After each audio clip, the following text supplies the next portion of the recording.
Stan and Nita have been married for 68 years. Stan is 90 years old and Nita is 88. They have 3 children, 7 grandchildren and 12 great-grandchildren. Stan and Nita are my next-door neighbours. They are amazing. Before I officially met them, I fondly referred to them as Ken and Barbie whenever I saw them outside in their yard. They mow their own lawn, do all their own gardening, housework and maintenance.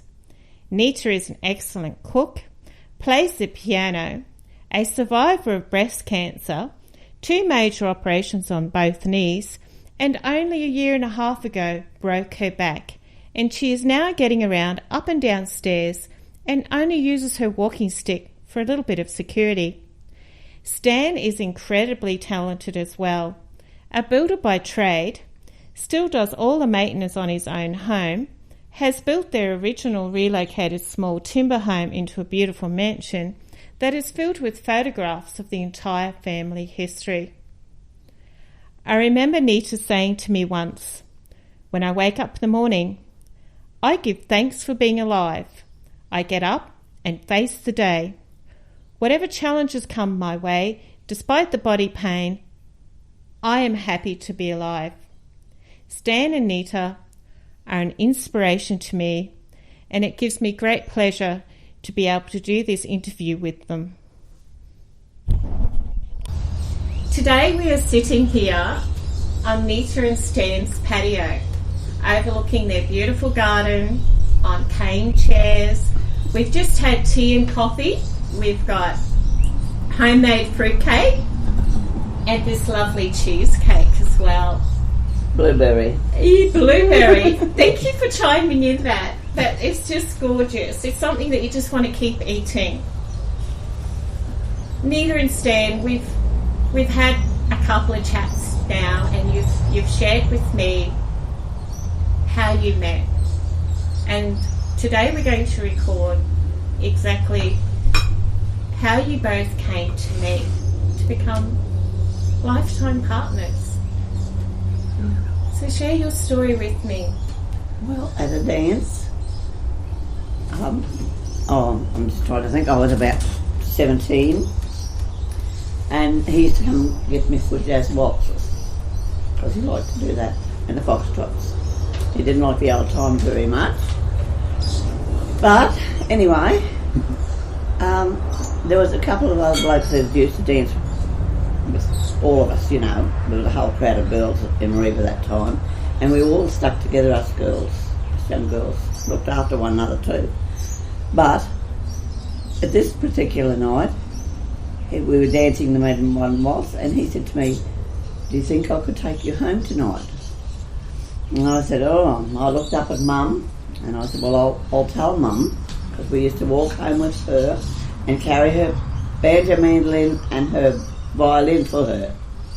And there were 3 other young chaps that lived down around the corner of the Brady's. And they used to help us too. I said, "I'd better go and ask Mum." I went and asked her, and she said, "Oh, all right." And I said, "Well, they'll probably have to help to carry your instruments home." She said, "Oh, that's all right, Nita." So we goes up the street, and he says, "You've got to come around this corner here," and Mary Severides and Eric were behind us, and he said, "You've got to come around this corner," he said, "to help me." And I said, "I don't think I'm going to go around that corner with you." And Mary Severides and a friend of mine, and Eric knew Stan very well. They lived together in a little house. Anyway, Eric says, he wants you to go around there to put your foot on the pedal so he can crank the utility, which is whippet. A little old whippet. I suppose that's a dog, but anyway. It is a dog, but this was a little car.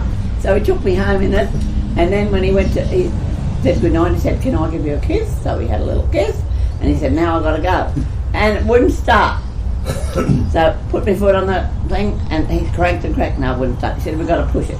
We pushed and pushed until we got right to that edge of the hill down there. And he said, "Oh, we'll have to leave it here in the morning, I'll walk home." You walked home. I had to walk all that way home. And he lived right over here, right over in Troughton Street, near the high school. Okay. And we lived in Atherton Street, opposite Yeah, the near State the river. School. So do you remember that first kiss, Sam? First what? First kiss. The first what? I don't know, I got a bit of a shock, I think. Who took the first kiss? Was it mutual? Oh, probably was mutual. We both liked one another, especially with dancing. And he was one that, when he danced with me, he didn't grab you like this, you know. He danced like this, you know, real nice. Real nice, polite, and Yeah. so you both met when you were 17, And he was Stan was in his 20s. he was 20. He was 20. We probably knew each other before, through the town as it was. Town wasn't very big. I sort of knew about him and Percy Yeah. Smith, Famous. but I'd never sort of met him. You know. So was that dancing lessons when you Yeah. you virtually became dancing partners, Yeah. and you got together Yeah. to know one of. Yeah, I no know from families and that.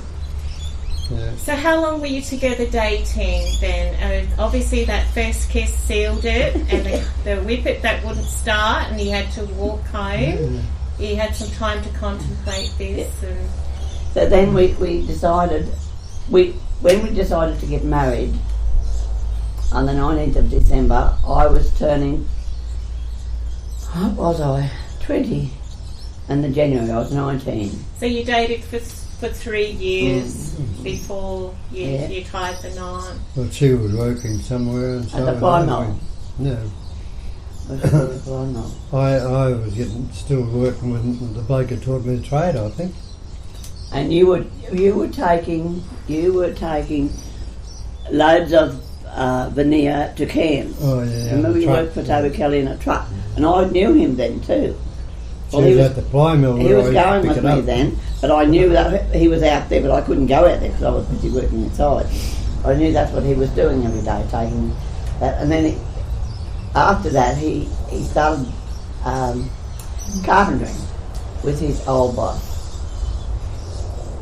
So he came regularly through the ply mill Yeah. as well. Yeah. But you sort of just must have given each other sidelong glances, perhaps. Or, No, I was right inside. I couldn't. Yeah, you couldn't. No, I couldn't then, but I knew he was going because he used to come down and take me to the pictures Wednesday nights. And Now whippet wouldn't work sometimes. Just leave it home. then he said, well, let's go up before we were married. It was at Christmas time. He said, let's go up to Pyramid, to my boss, lived up in Pyramid. My and bloke who meet- taught me the trade, he shifted. and meet his wife and 6 children. So we get in the old whippet, and before Tinaroo was built, we went to Killara. We used to go to the dances at Killara. But before that, we heard the town was going to get built, but we had to go past Killara and down these hills. And of course, as we went down the hill, the bonnet jumped off the poor old whippet. So we had to go and get it.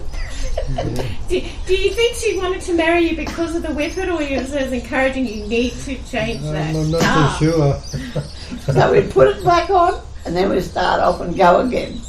But now you can't go there because the Tinaroo Dam is there. Yeah. It's all gone, and it was beautiful driving through there, you know. But I went up and I met his boss and the wife, and she was lovely, Maureen Molesky, and yeah, and 6 children. And we've become friends, and I knew her till she died. I can't know which year, but quite a few years back. So your 3-year courtship, did you go anywhere else together, or you basically just worked, and would you go to the movies or dancing? Yeah, but in the meantime, he took me down to Innisfail. In the whippet? No, we went down in the wrong motor. I think there was a train from Mariba, wasn't Yeah, there? yeah, That you yes, got go on down. the train. Yeah, and went down to Innisfail. Really? All the way to Innisfail? Yes, to meet Train, his uncle, Uncle Fred. That's his mother's elder sister, and his family. And so I met them, and then we went and seen his brother Bill. And they said... Was he there then too? Bill was living there then. That's when I met him. And I met him when Jeffrey was 4 and the other bloke was 2. Russell was 2. And Russell came and saw him the other day, and Russell is now 68, I think, and saw him because he never came up for his 90th birthday. Trip? Or was it just one day down and one day No, there was one day there, and when I went down, Muriel, that's Fred's wife, she said, "Come on, you're going to sleep in this room with me tonight." One day, but yeah. And he slept in his room, and then the next day we got up and we went and met his brother and his wife and the 2 children, and then we came home the next day. So you were chaperoned, yeah? You couldn't go off and... Yeah. So that was lovely. He must have looked after you well. I had to take because she had the money. Oh, she had the money, did she? Yeah. To fix a whippet, maybe, upgrade that car. Oh, and when we were going up there, the rain came, and when we had to try and get these windows out of the back to stick up here so the rain wouldn't come in on us. No, that wasn't the whippet, but... That was the whippet.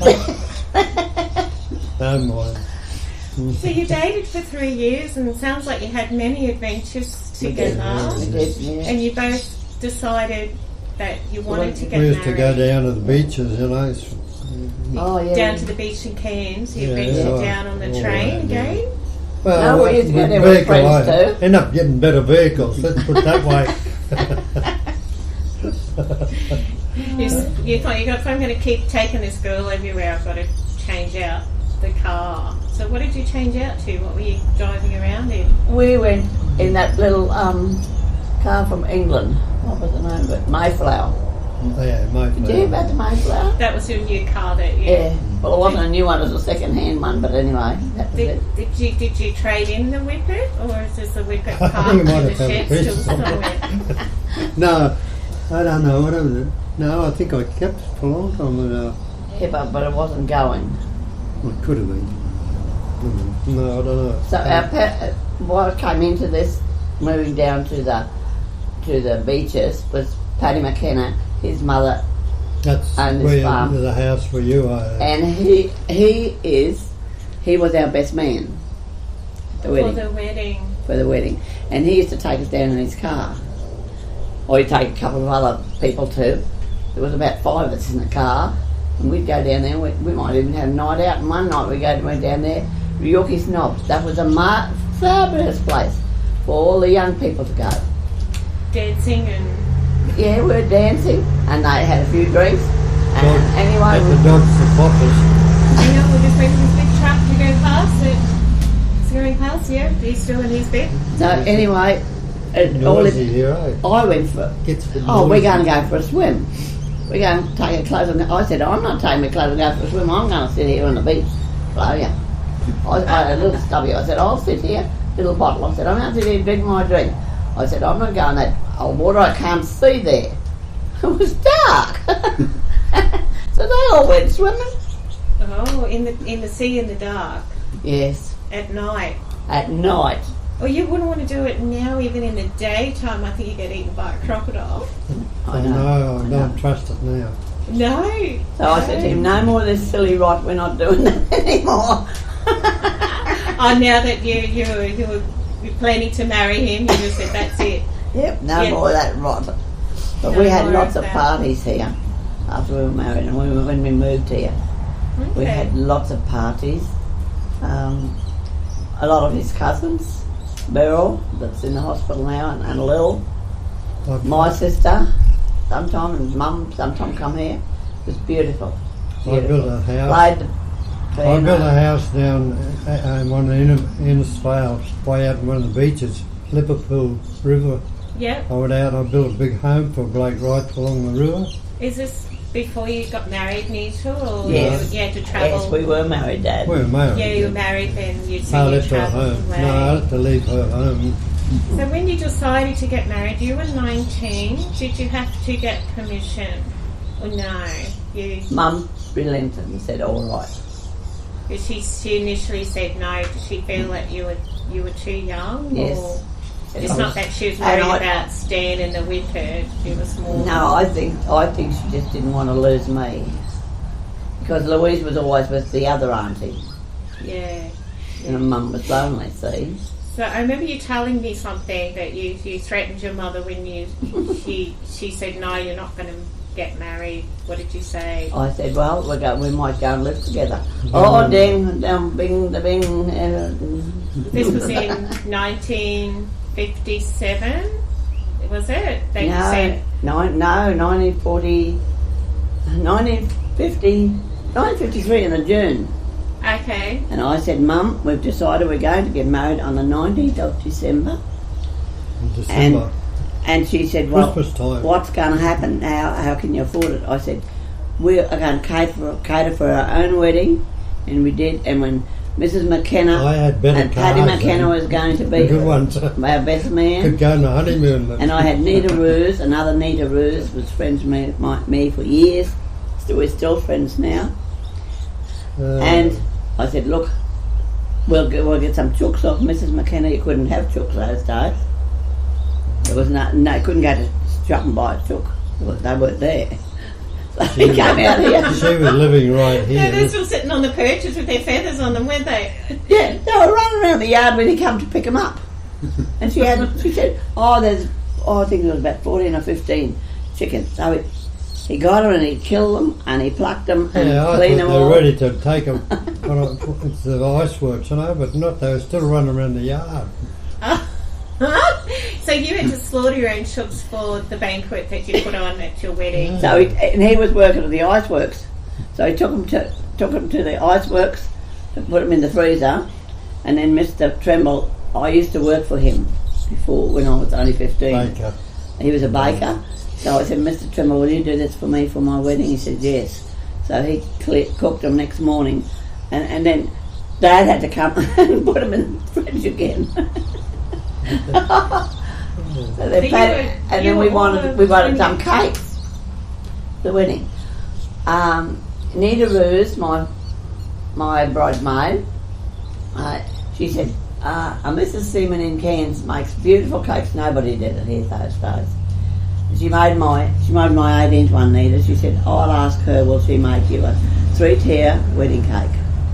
So she did make me a 3-tier wedding cake.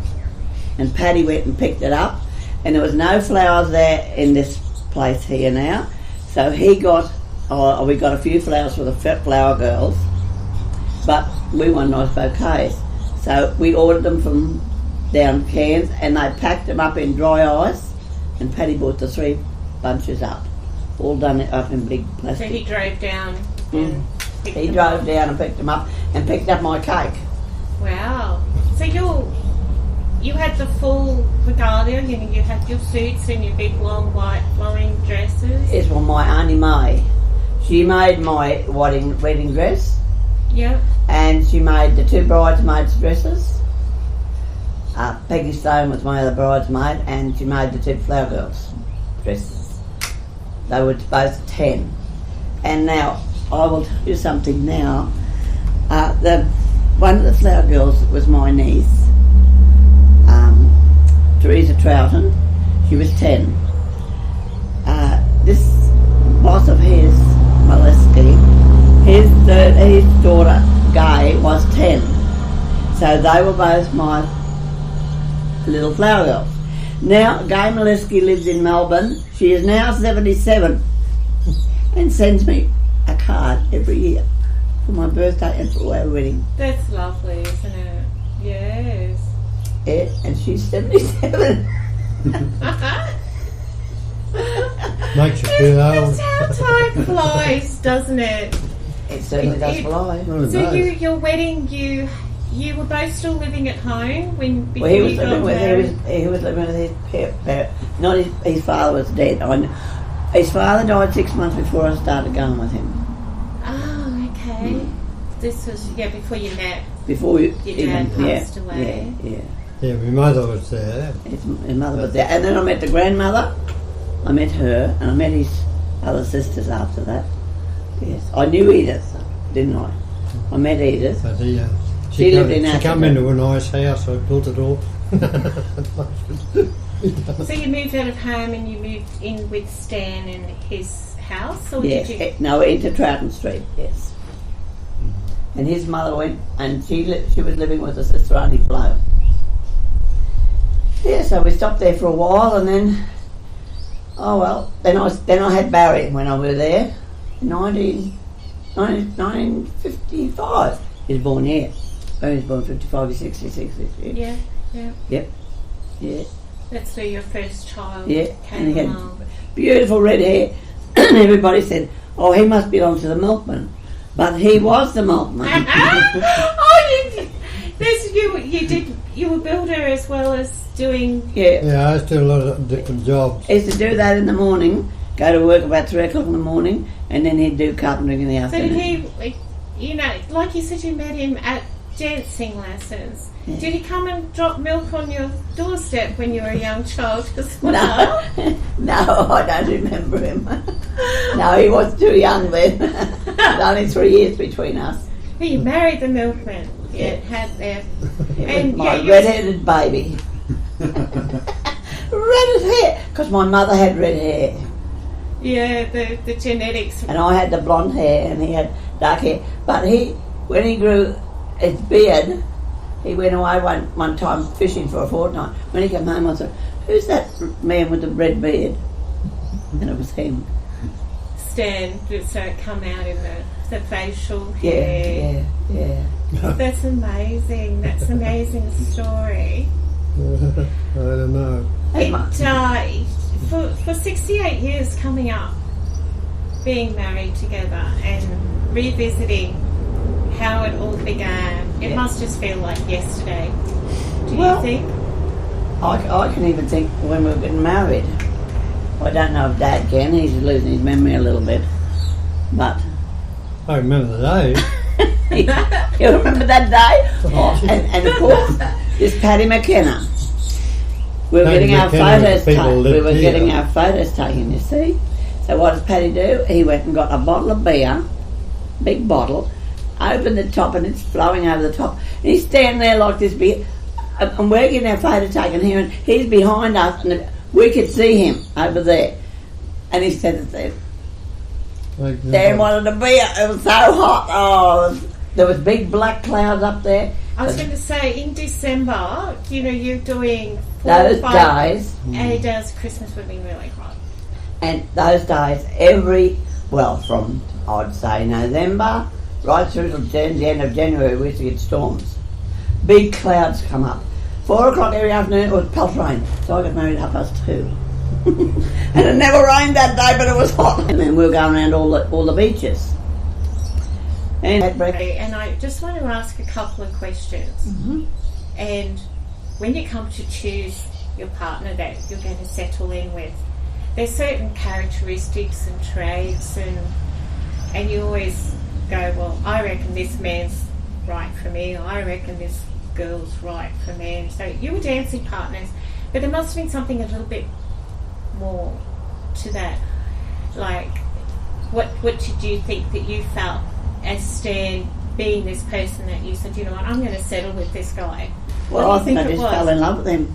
You just fell in love? What was the characteristics that you fell in love with? Because he was kind and nice, and he was gentle and loving. Yeah, and you felt that when you were dancing on the floor, that you just melted. Yeah, he was with me, yes. And he was safe and guiding. What about you, Stan? When you were holding Nita on that dance floor and you're dancing, Oh, what did you feel that you said, this is a girl for me and I'm going to be the gentleman? well, she's probably better than the other ones I danced with. No, I knew them. Like as young people dancing together, always meeting together and dancing, that, everyone, don't you? But I known who she was. She looked all right to me, and, we could dance, and I wanted to dance for her. That was it. That was it. Do you think that young ones today, they're taking longer to get married?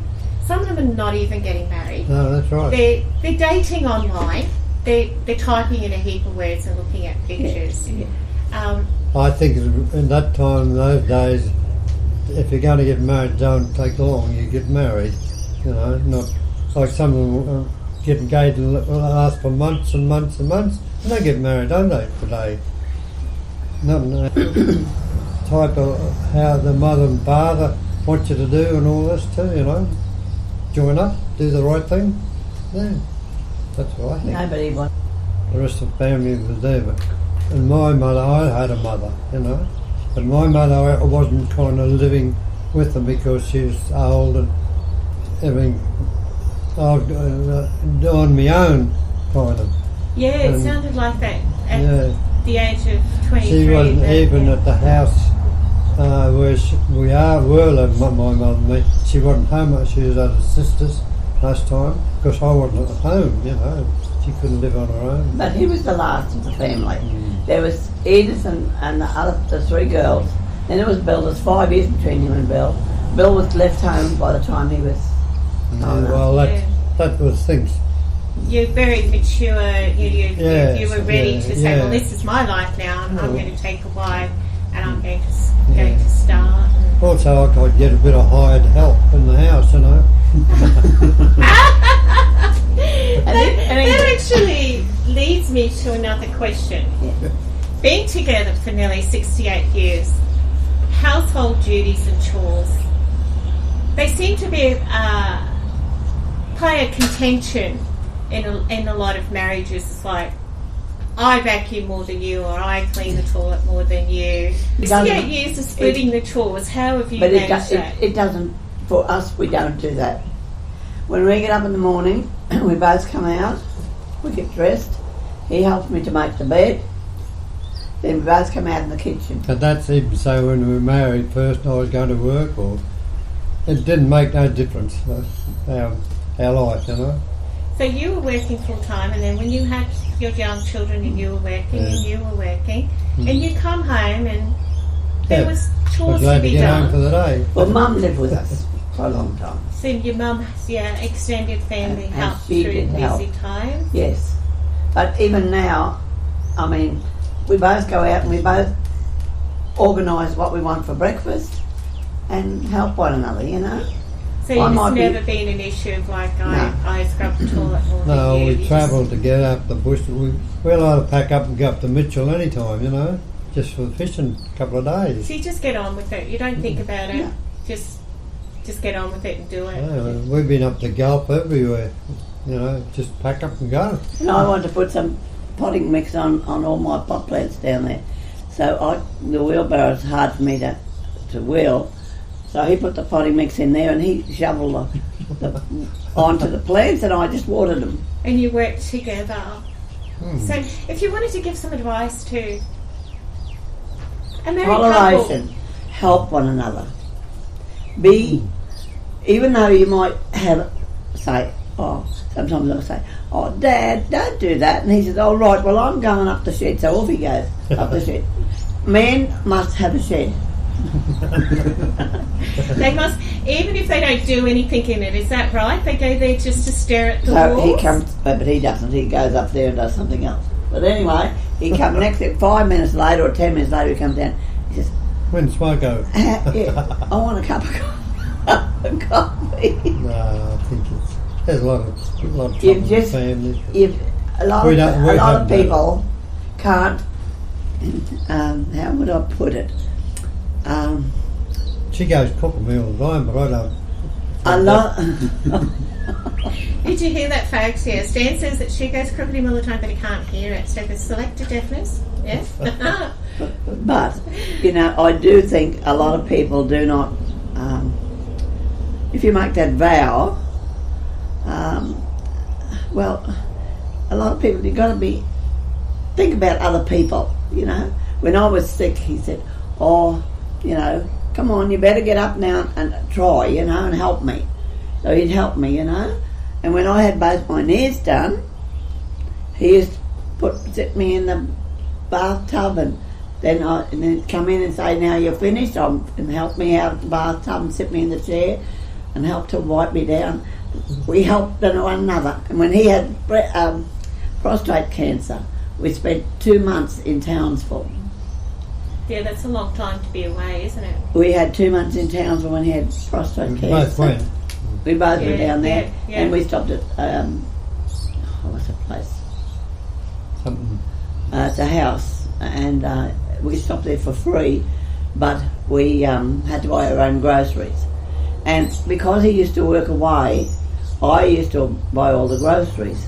So when we started buying the groceries, he said, "Oh, you don't want that, don't want that." No. You cook it then. You find what you want to cook. Oh, you do it.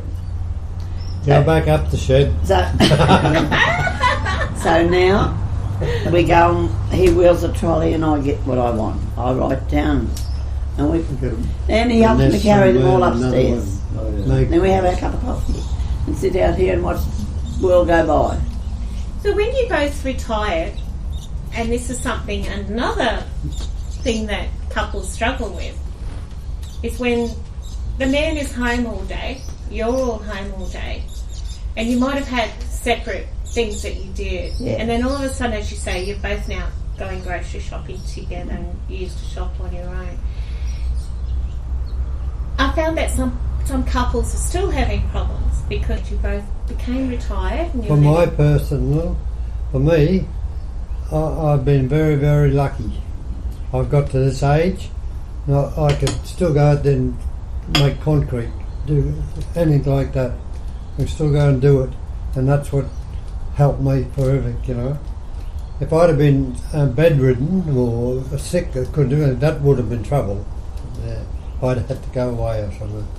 So you would go outside and you do still find your own. I can go out there, I'll mow the lawn tomorrow, go and mow the whole damn lot.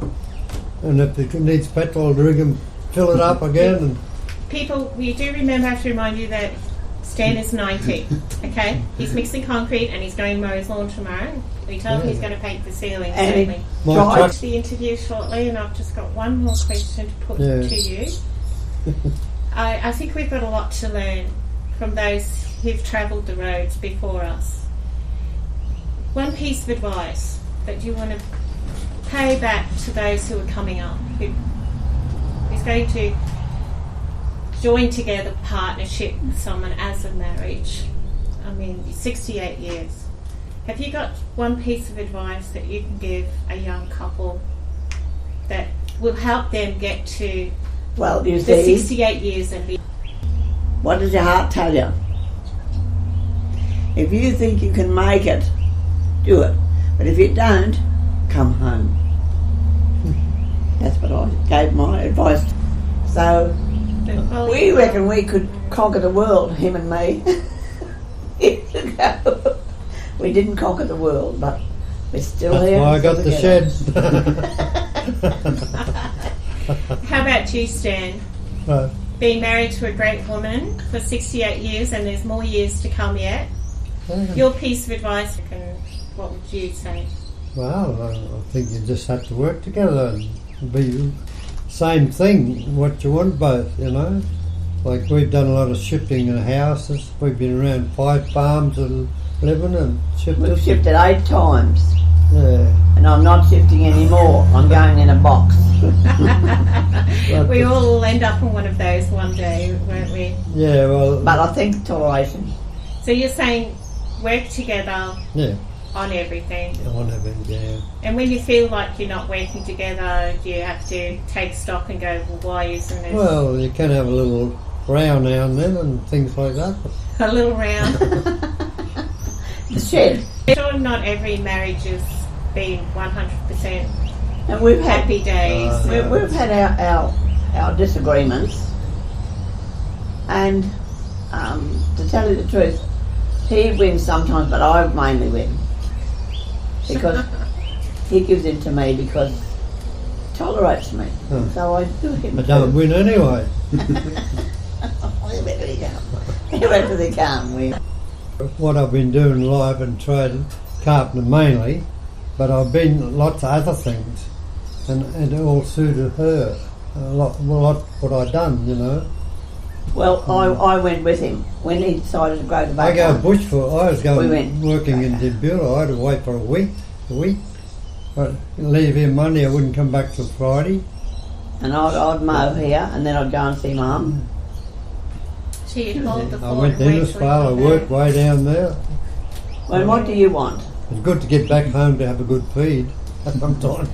Well, thank you so much for sharing this wonderful part of your life with us on this interview. I've certainly learnt a lot and enjoyed it very much. So I hope it helped you anyway, and what we learned and saying. I think it's just incredible to be married 68 years, still going strong, still being able to laugh, and you just look like best mates, honestly. We are. You are. Yeah, we are. Yeah.